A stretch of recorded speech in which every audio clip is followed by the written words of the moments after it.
আসসালামু আলাইকুম। আশা করি সবাই অনেক ভালো আছেন। আজকের ক্লাসে আমরা শিখব প্রাথমিক গণিত চতুর্থ শ্রেণী এর 57 পৃষ্ঠা 4 নং অঙ্কটি। 4 নংয়ে লেখা আছে কোন সংখ্যাকে 34 দিয়ে ভাগ করলে এর ভাগফল 3 এবং ভাগশেষ 10 পাওয়া যায়, সংখ্যাটি কত? বলেছে কোন সংখ্যাকে ভাগ করলে, আমরা যে সংখ্যাকে ভাগ করি তাকে কি বলে? ভাজ্য বলে। অর্থাৎ এখানে ভাজ্য কত সেটা জানতে চাওয়া হয়েছে।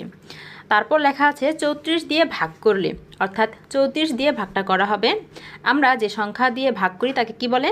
ভাজক বলে। অর্থাৎ 34 হচ্ছে ভাজক, ভাগফল হচ্ছে 3 সেটা দেওয়া আছে, আর ভাগশেষ 10। আমরা প্রথমে কি কি মান দেওয়া আছে সেটা লিখব। 4 নং দেওয়া আছে ভাজক সমান 34, ভাগফল সমান 3, আর ভাগশেষ দেওয়া আছে ভাগশেষ সমান 10। এখন ভাজক কত সেটা বলেছে, তাহলে ভাজক নির্ণয়ের জন্য আমাদের একটি সূত্র প্রয়োজন হবে। আমরা লিখব, আমরা জানি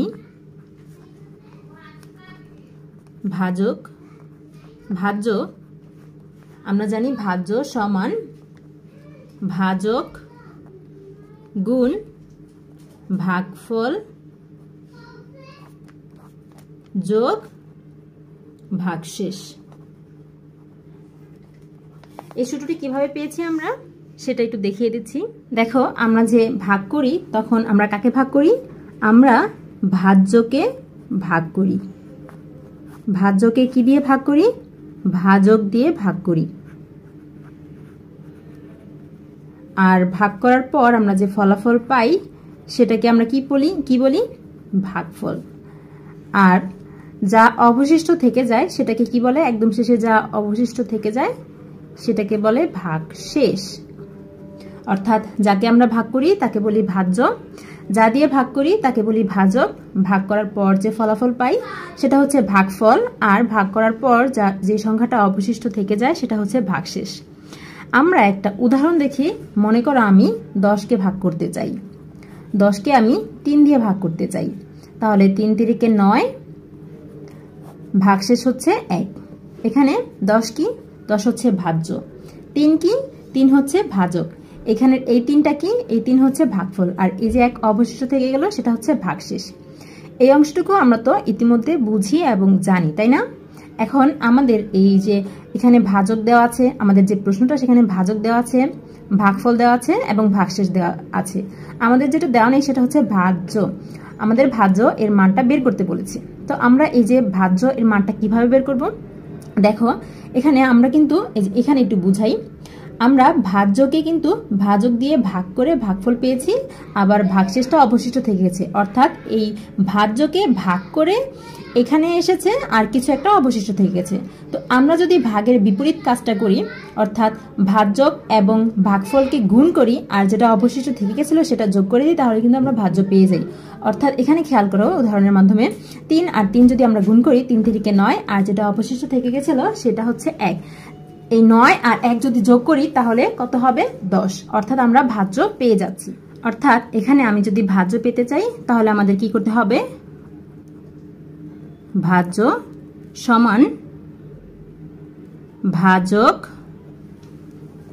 ভাজককে গুণ করতে হবে ভাগফল দিয়ে, এবং সর্বশেষে যে ভাগশেষ আছে সেটা আমাদের যোগ করতে হবে। তাহলে আমরা ভাজ্য পেয়ে যাব। যেমন এখানে 3 গুণ করে 3 তিরিকে 9 আর 1 যোগ করে দিলে 10। এই যে ভাজ্য 10 পেয়ে যাচ্ছি। এখন আমরা মান বসাবো। আমাদের ভাজক এর মান কি দেওয়া আছে? 34। আমরা লিখলাম 34 গুণ ভাগফল এর মান দেওয়া আছে 3 যোগ ভাগশেষের মান দেওয়া আছে 10। এখন আমরা শুধু হিসাব করব। তো 34কে 3 দিয়ে গুণ করতে হবে। প্রথমে 3 দিয়ে 4কে গুণ করি, 3 4 12, 12 2, হাতে থাকে 1, 3 তিরিকে 9 আর হাতের 1 যোগ করলে হয় 10। যারা এই গুণটা বুঝুনি তাদের জন্য একটু পাশে রাফ করে দেখিয়ে দিচ্ছি। আমরা তো গুণ এভাবে করি, তাই না? 3 দিয়ে 4কে গুণ করতে হবে, 3 4 12, 12 2, হাতে থাকে 1, 3 তিরিকে 9 আর হাতের 1 যোগ করলে হয় 10। এটাই করেছি, শুধু পাশাপাশি করেছি। এখন যোগ 10। 102 এর সাথে 10 যোগ করলে কত হয়? 0 2 যোগ করলে 2, 1 0 যোগ করলে 1, আর এখানে আছে 1।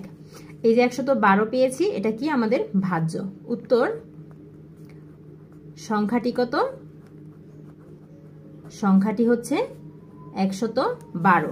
বলেছে কোন সংখ্যাকে 34 দিয়ে ভাগ করলে, তাহলে কোন সংখ্যাকে ভাগ করলে? 112 এই সংখ্যাটিকে ভাগ করলে আমাদের কি ভাগফল হবে 3 এবং ভাগশেষ পাওয়া যাবে 10। অর্থাৎ আমরা সংখ্যাটি নির্ণয় করে ফেলেছি, সংখ্যাটি হচ্ছে 112। শিক্ষার্থীরা আশা করি বুঝতে পেরেছো। এতক্ষণ সাথে থাকার জন্য সবাইকে ধন্যবাদ। আজকে বিদায় নিতে হচ্ছে। নতুন গণিত বইয়ের সকল অঙ্কের সমাধান পেতে আমাদের সাথেই থেকো। আল্লাহ হাফেজ।